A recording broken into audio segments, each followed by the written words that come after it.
when you're given understandings and you have been working to apply those understandings in your life, now you're held to them.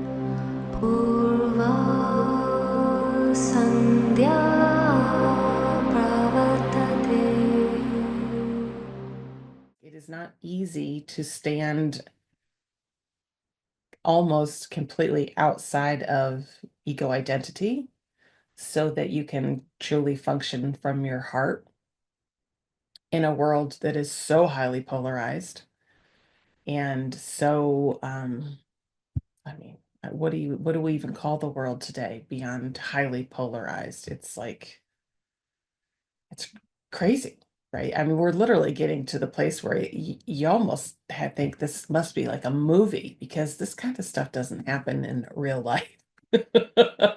And yet here we are. So the benefit that each of you has is that because of the effort you've put into your dissolution work, you have an understanding and direct experience of how subtle the mind is and how the mind works so hard constantly to keep that space of identification at play. And because you know that, it gives you an advantage out there in the world of light workers, because most people don't have that understanding yet who are here in service. So I'm sorry to kind of put it this way, but because you do know better, you're expected to do better, all of us.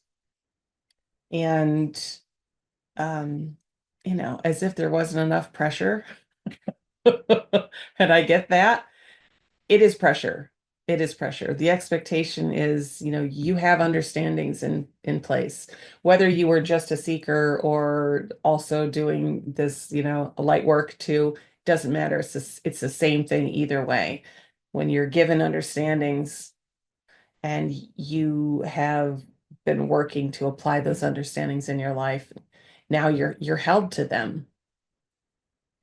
So when it comes to you walking this out in your daily life, the expectation from the hierarchy who work with you is that you are, um,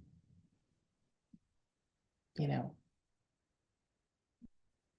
every day constantly keeping the teachings kind of first and foremost in your awareness, and that you work day in and day out to hold true to those teachings and to live them in your life. So that means at the space we're at, there's kind of, we're kind of running out of time where we can go uh, dark, so to speak, where it just overwhelms you and you completely lose yourself for, chunks of time. That's stuff that the general population is in all the time. And because there's still so much resistance out there to really getting into our heart center, it means that there's more pressure, so to speak, on all of us who do know how to get into our hearts to stay there. When it comes to tipping the scale between, this polarized reality that we're experiencing and a non-polarized, illumined reality, it takes a very, very small percentage of people who can hold that resonance. So from that space, you think, well, that should be easy, right? Less than 1% of 8 billion people. Surely we can get that many people on board at the same time. And I would love to say that, but again, to go back to where I started, as seeker, how challenging that is just in your own daily life, right? You're not out like literally battling evil, and yet you are, because the lower mind is that evil thing that just won't quit. It has no quit in it. So something stronger has to override it. And that something is your will, your divine will, and it is fully capable, but it's only fully capable if you continue to support it energetically, right? So, how do we support that energetically? You do your clearing when you get up in the morning, you do your clearing before you go to bed at night. So, you are a really clear vessel when you go to sleep because a lot of work can get done then, but you need to kind of get everything clear before you go there. And then you do your clearing during the day as needed. If something comes up and you find you really are slipping, take the time to just sit and clear yourself. That's important.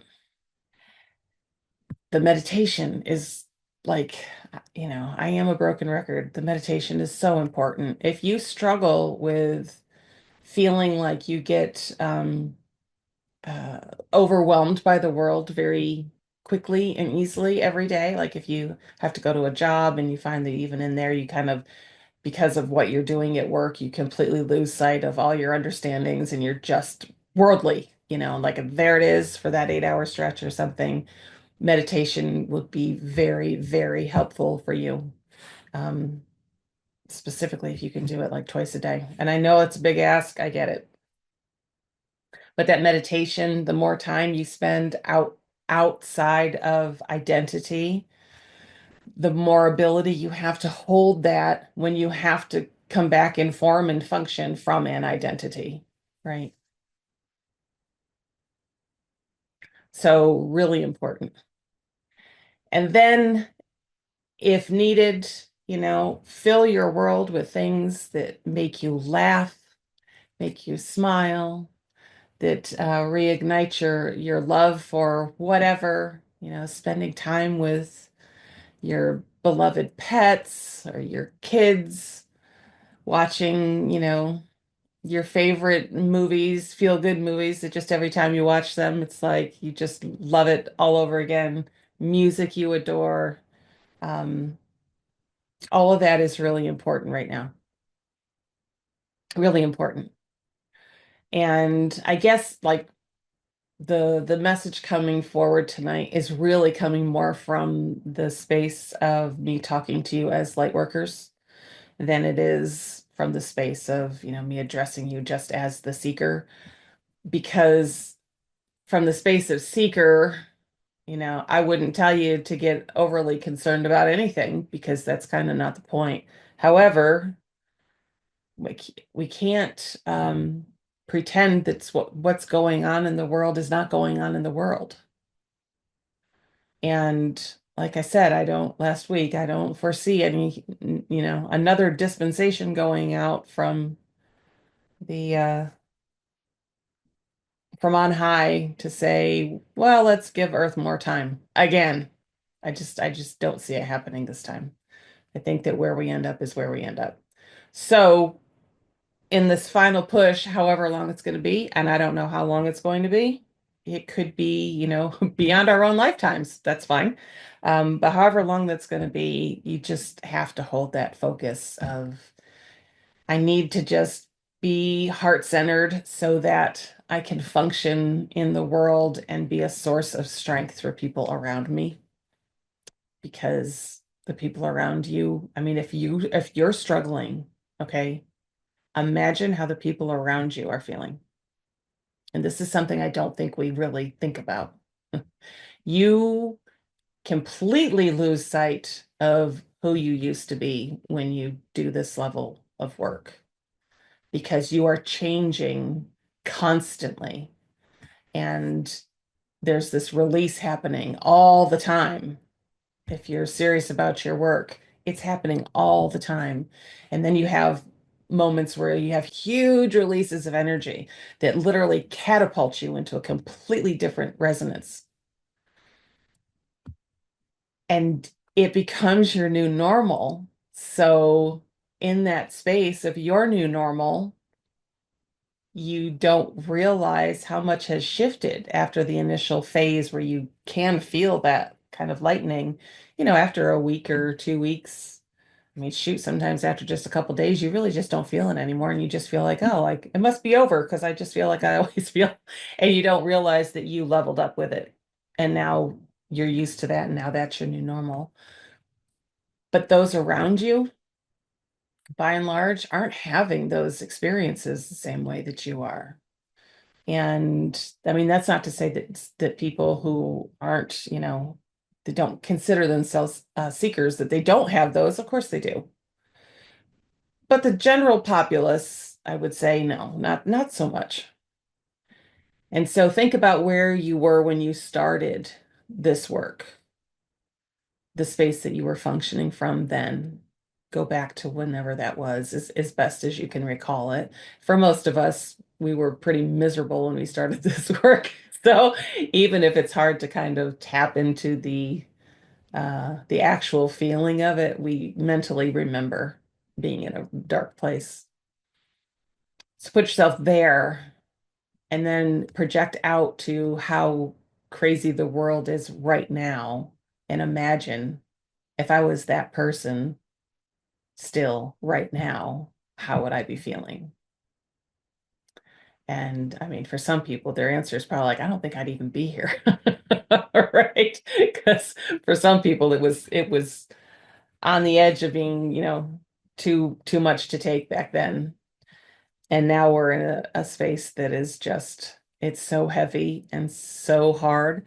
And the funny thing is that, when you do this work and when you're part of a community as we are together here, you kind of don't um you don't even get the full brunt of it there either because, when we're together and we're talking through things and looking at things, there's so much love and joy, laughter and everything that we experience together that it feels light. So you are in such a different place than, you know, 98, 99% of humanity, just a completely different place. And I think this is where my brow furrowing came in tonight. It was like a reminder that people out there, if we think it's hard for us right now, you can't even imagine what they're going through. Purva Sandhya